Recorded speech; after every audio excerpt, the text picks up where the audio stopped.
Payment ഞാൻ ചെയ്തിട്ടുണ്ടേ. ശരി madam. Saravana ആമാ, ഒന്ന് ഇതൊന്ന് അകത്തേക്ക് എടുത്തു വെക്കൂ. ജ്യോതി വാ, എന്തേ നോക്കി നിൽക്കുന്നേ, വാ ഇതൊന്ന് അകത്തേക്ക് വെച്ചേക്ക്. എന്നെ ഇത് എടുത്തു വെച്ചോ.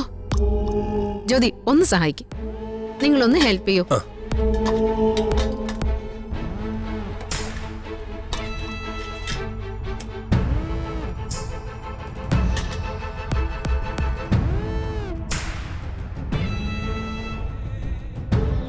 നടന്നുപോയ കല്യാണം ഇനി തിരുത്താനൊന്നും പറ്റില്ലല്ലോ.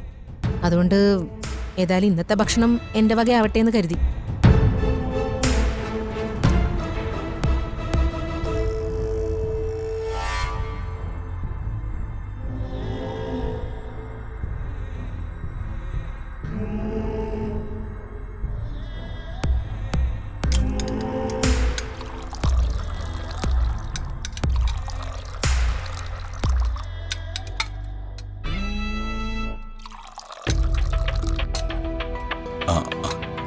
സാർ,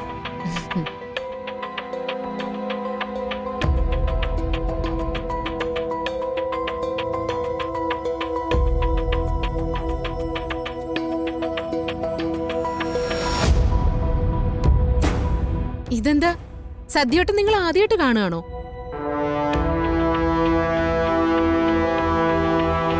എല്ലാവർക്കും ഒന്നിച്ചിരുന്ന് കഴിക്കാം.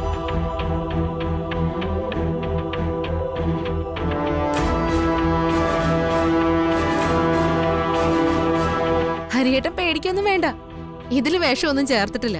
സംശയം ഉണ്ടെങ്കിൽ ഞാൻ അതും കഴിച്ചു കാണിക്കാം.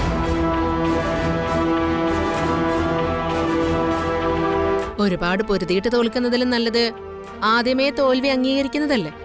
ഞാൻ അങ്ങനെ കരുതി. എല്ലാം നന്നായി നടക്കട്ടെ. ഒരു സദ്യയും കഴിച്ച് നന്നായിട്ട് പിരിയാം നമുക്ക്. ആഹാ, കല്യാണി ഇരിക്കേ. അമ്മയെ വിളിച്ചിട്ടോ ചെല്ലേ. അച്ഛ ഇരിക്കേ. ഹരിയേട്ടൻ ഇരിക്കേ. ശരവണ്ണ ഒന്ന് നോക്കിക്കോണേ, ഞാൻ ഇപ്പൊ വരാം. ശരി അമ്മ. കഴിക്കേ.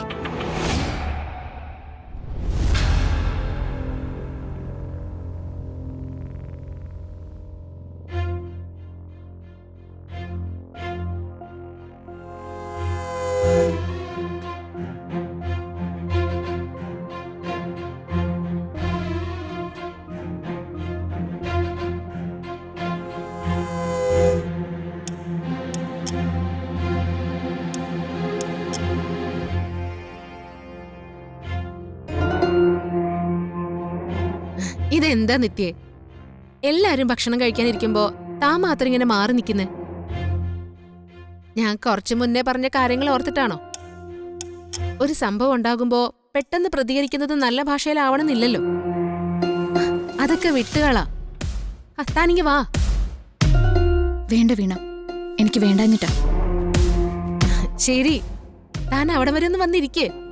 താൻ വാടോ, വാ. മധുര നൊമ്പരക്കാറ്റ്